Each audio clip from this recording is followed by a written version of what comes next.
법문에 앞서서 앞쪽에 잘못 갖고 있지 앞쪽으로 오셔야 돼요.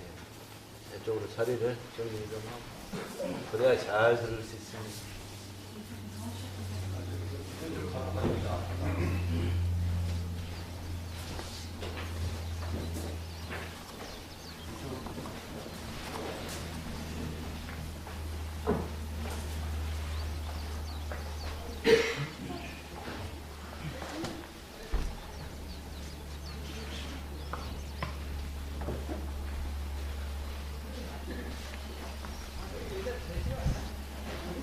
법문에 앞서서 잠시 입장이 있겠습니다.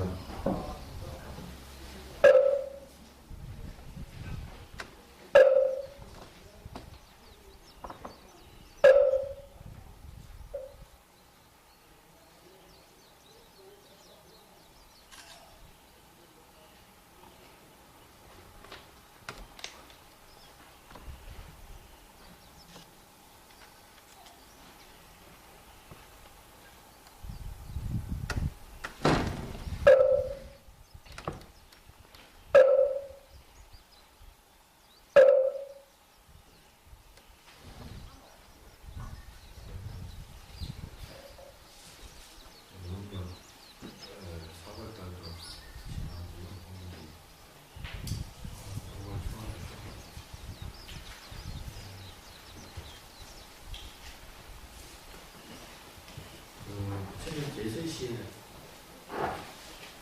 영축산에서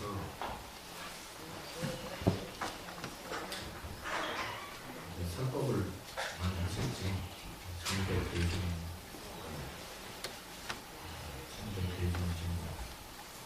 지금 설법을 듣고 오방내의 신장들도 다 듣고 청신들도 다 듣고 이제 그들만 듣는 게 아니라 또 듣는 중생들이 또 많았죠.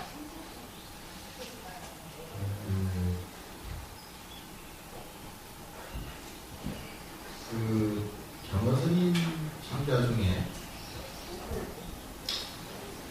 대월 스님이 있고 또 망공 또 수월 스님이 있었습니다. 근데 망공 스님 같은 경우에는 많이 알려졌고요. 수월 스님 같은 분은 우리 스님들이야 다 알겠지만 그렇게 많이 생각이 알려진 분은 아니에요. 이 스님이 이제 주로 저쪽 그 이북 쪽 북한이나 지금의 북한이나 저기 난주 이쪽에서 주로 많이 이제 연애해주고 이런 데 다니면서 수행을 많이 하셨어요. 금강산에 오래 계셨는데 금강산 유정사에서 한 10년 있었죠. 근데 그때 워낙 뭐 도인이라 근데 이제 도인은 도인들만 알아보지 도인이 아닌 사람들은 좀 못 알아봐요.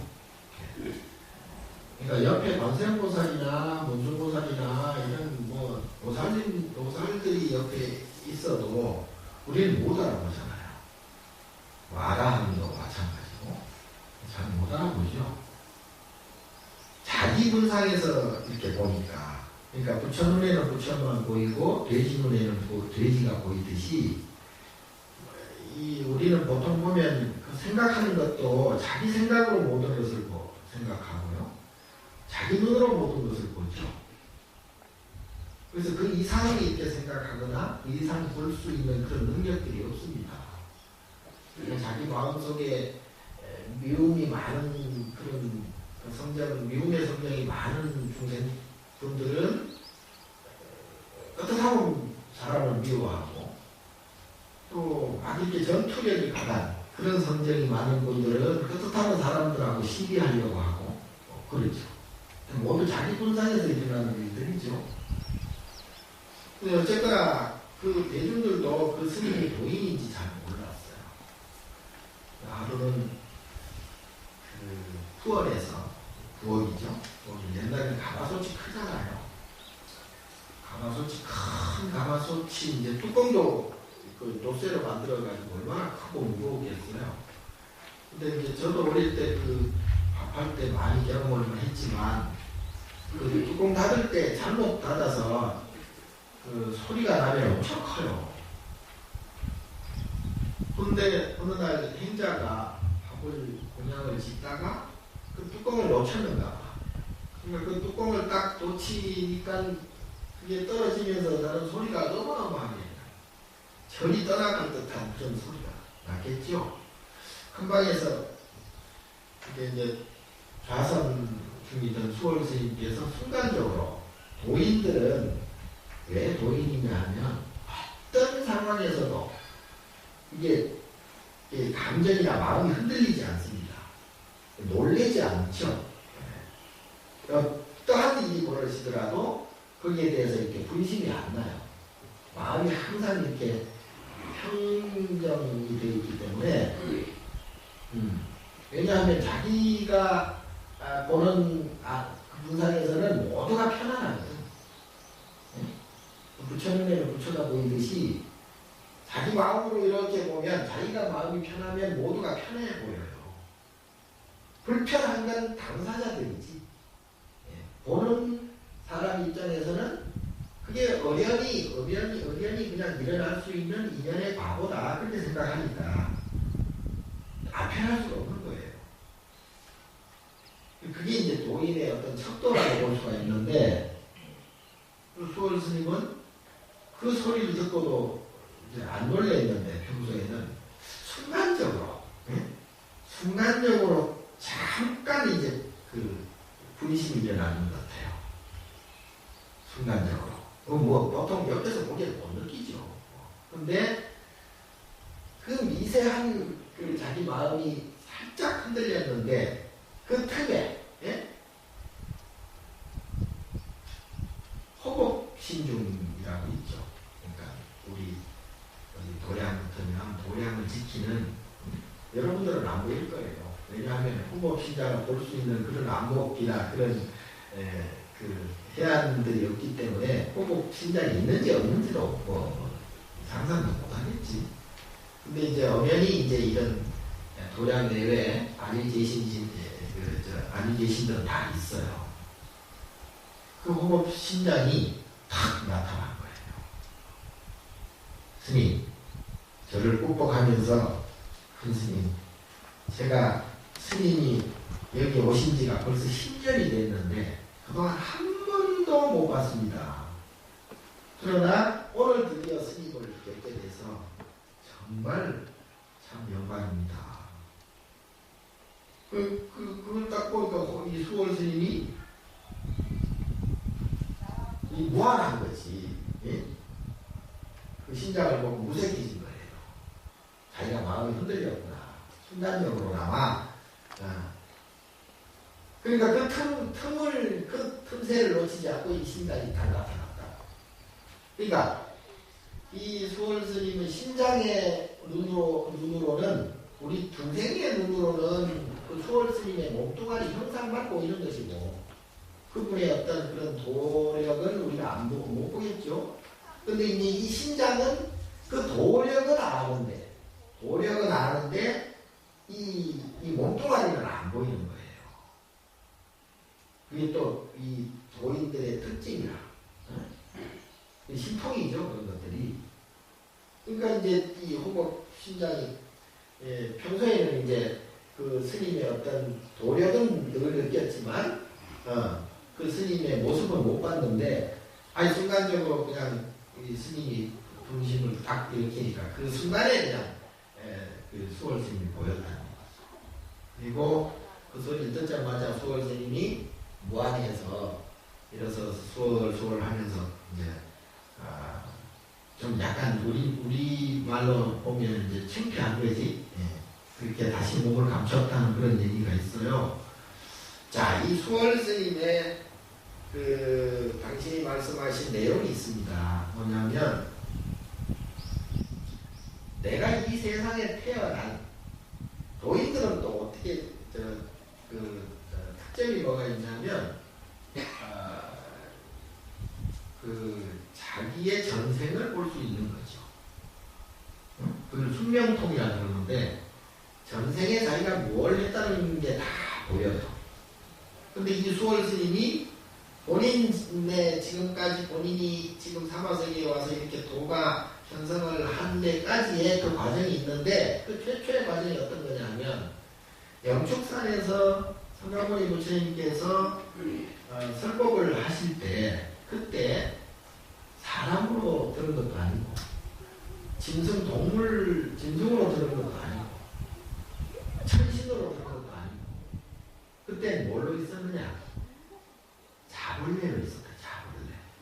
자벌레. 나무 잎에 붙은 자벌레로 그때 태어났대요. 근데 그때 그 자벌레가 무심코 부처님 설법 하시는 내용을 들었을 거 아니에요.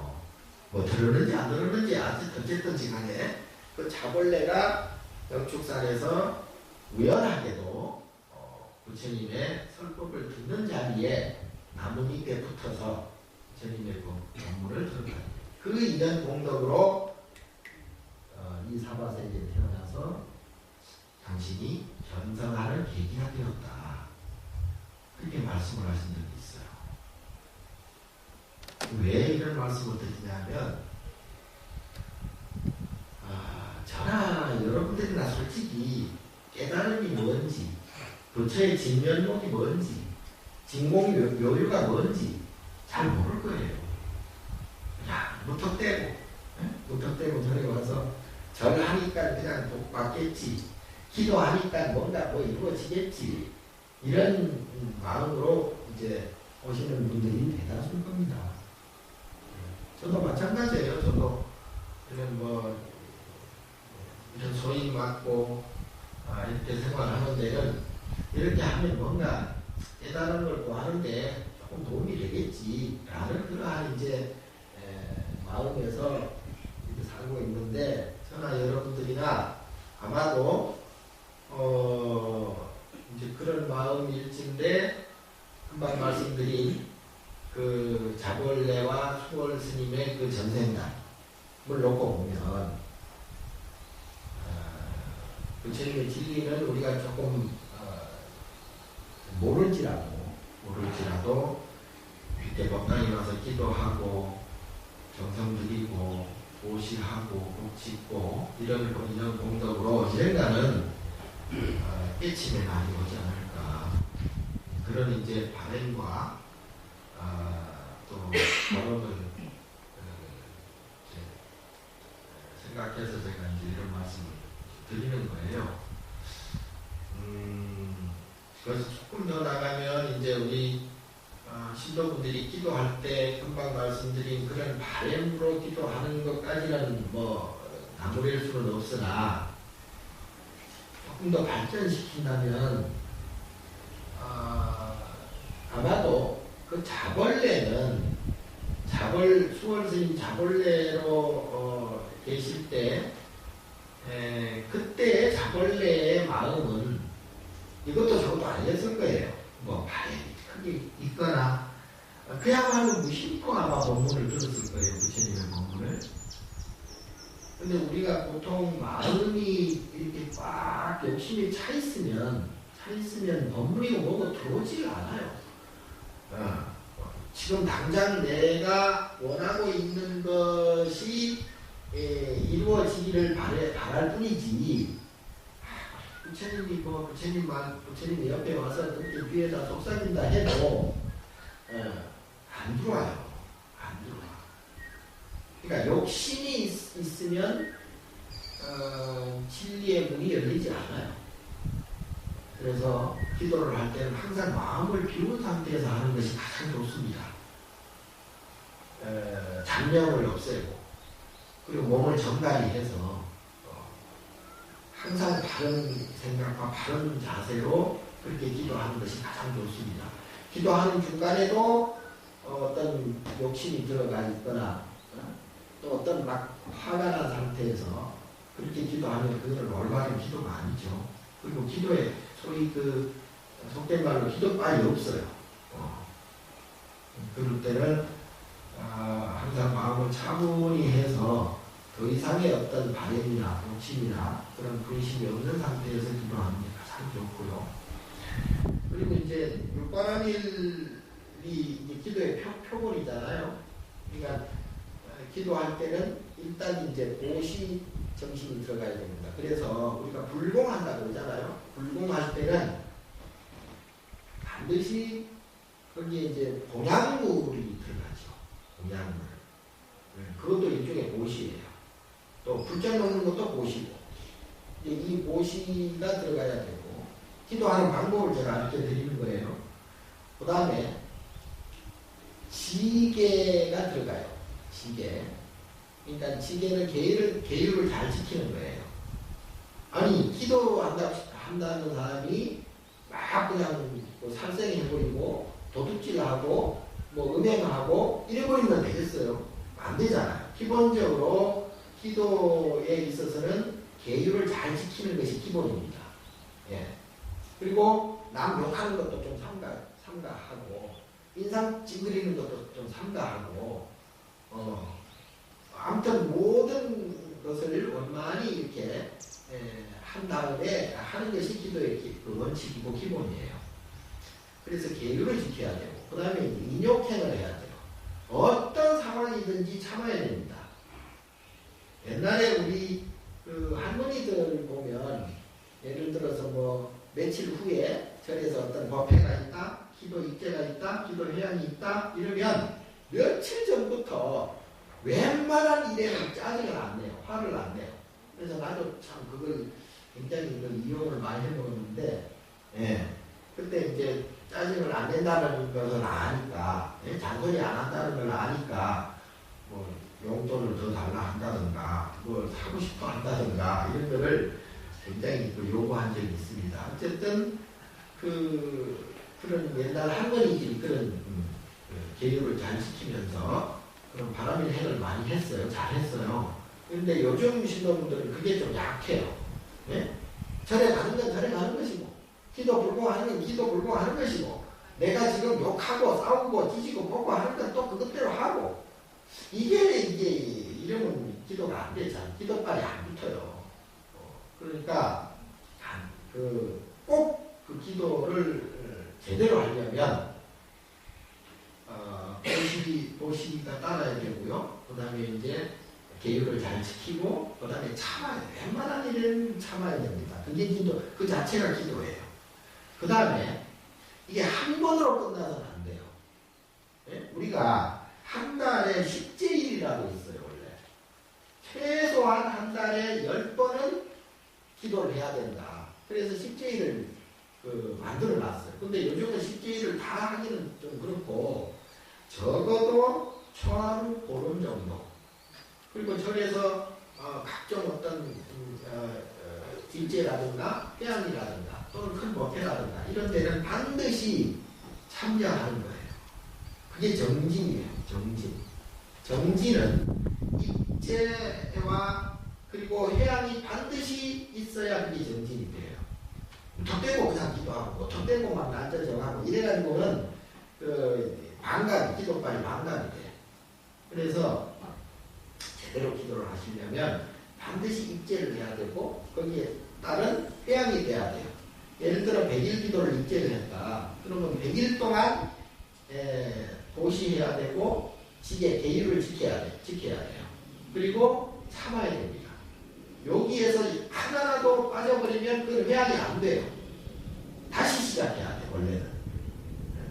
그게 입제와 회양의 기본이에요. 그게 이제 올바른 기도법이거든요. 근데 옛날에 그런 경우가 많았잖아요. 100일 기도를 딱 붙였다. 100일 기도를 하는데 마지막 99일째 마가 끼어서 100일 기도를 마쳤다. 그런 경우가 많거든요. 그래서 다시 100일 기도를 입제하는. 그래서 이 회양한다는 게 굉장히 사실 어려워요. 그래서 제대로 회양을 하시려면 옷이, 그리고 계율을 잘 지키고, 그리고 잘 참아내야 돼요. 네, 그리고 100일이면 100일 동안 계속 하루도 빠짐없이, 한 번도 빠짐없이 회양이 되어야 그게 정진이라고 해요. 그걸 정진이라고 해요. 그런 노력이 있어야 되거든요. 그래서 이 네 가지가 네 가지가 정확하게 맞아떨어질 때 기도 해양이 되는 것이고, 기도 해양이 되면 어떻게 되느냐, 엄청난 이익이 있어요. 뭐 꼭 이익을 받아서가 아니라 마음이 첫째 맑아지고 달라지죠. 마음이 바뀌어요. 벌써 기도를 제대로 해양했는데도 마음이 안 바뀐다, 생각이 안 바뀐다, 그러면 그 기도가 잘못된 거라고 생각하면 돼요. 기도를 제대로 해양한다면 그때는 어떤 식으로든 마음이 바뀌어요. 생각이 바뀌고 감정이 순화되죠. 그래서 팔자가 바뀌는 거야. 한 가지로 본인의 어떤 그러한 이 살인살이가 바뀌는 거예요. 그 삶이 바뀌죠. 그러면 이제 엄멸이 되어서 예를 들어 뭐 이런 거죠. 자기한테 어떤 나쁜 일이 분명히 업에는 나쁜 일이 생기게 돼 있어. 뭐 일찍 죽든지 어떤 큰 병을 얻든지 뭐 가족 중에 우환이 누가 있든지 뭐 실무를 하든지 사기를 당하든지 불이 나든지 어쨌든 그러한 일이 벌어져야 되는데 기도를 잘 해양하면 그 자체가 사라지게 돼 있어. 그래서 자기한테 오는 좋지 않은 업이 사라진다. 그래서 이 네 가지가 제대로 되고, 그리고 이제 선정지혜는 그거는 최고의 그 바람일 덕목이에요. 근데 이제 거기까지는 바라진 않아요. 근데 선정을 제대로 해버리면 뭐 아직도 나머지 뭐 보시, 지계, 인욕, 정진 이거는 뭐 자동으로 따라가는 거니까 거기에 뭐 더 붙일 군더더기가 없습니다. 근데 거기까지는 말하기는 어렵지만 금방 말씀드린 육바람일 중에 요 네 가지만 그래도 좀 어느 정도만 하더라도 기도가 잘 성취가 된다. 그래서 결국은 이것이 돼야 내생에 가서라도 그래도 뭔가 자본이 생긴다. 그 에너지가 그게 정진력, 힘, 에너지, 파워 이게 이제 내생에까지 연결이 되면 그냥 쭉쭉쭉쭉 천상, 더 좋은 천상으로 가서 또 태어날 수도 있고 그렇게 됩니다. 어쨌든 그 작은 일에 너무 일희일비하기보다 근본적인 자기를 쇄신시키고 바꿀 수 있는 그런 노력을 해야 되는데, 그것은 육바라밀을 잘 지키고 거기에 바탕을 해서 기도를 하는 것이다. 기도 이외의 방법은 지금으로서는 별로 없어요. 지금 아무리 뭐 자기가 머리 굴리고 아무리 뭐 애를 써도 팔자가 안 바뀝니다. 자기 팔자를 바꾸는 건 바로 기도밖에 없다. 가정도 마찬가지, 식구도 마찬가지, 부모 자식도 마찬가지예요. 기도를 잘 열심히 하시기 바랍니다. 그리고 이제 좀 있으면 백중 다가오는데요. 백중 다가오는데 백중기도도 같이 한번 올해는 백중기도 입제를 잘 하셔서 백중의 해양을 금방 말씀드린 그 내용으로 해양을 잘 하시기